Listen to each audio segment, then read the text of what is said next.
Dua varian COVID-19 subsusul galo dari jenis Omicron yang menular di China ketika ini yang dipercayai mempunyai kadar jangkitan lebih tinggi dikesan di negara ini. Ketua Pengarah Kesihatan Tan Sri Dr. Nur Hisham Abdullah berkata 4,148 kes yang dilaporkan dijangkiti varian BA.5.2 manakala 3 kes dijangkiti BF.7 sehingga 31 Disember lalu.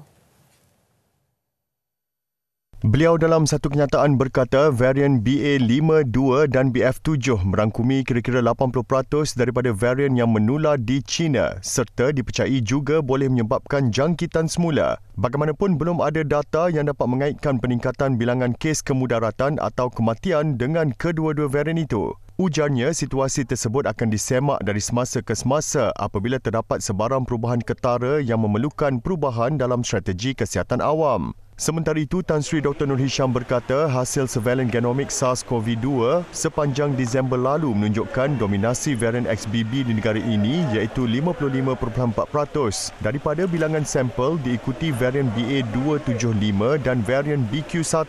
Data daripada Singapura dan India yang mengalami penularan XBB menunjukkan peningkatan bilangan kes jangkitan semula terutama dalam kalangan penduduk yang dijangkiti ketika gelombang Delta atau dijangkiti Omicron kurang-kurang 6 bulan lalu.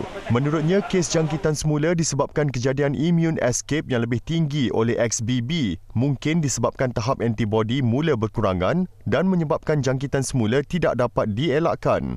Justru, beliau menyarankan golongan yang mempunyai masalah kesihatan untuk mengambil dos penggalak kedua supaya sistem imun dapat bersedia untuk sebarang jangkitan semula.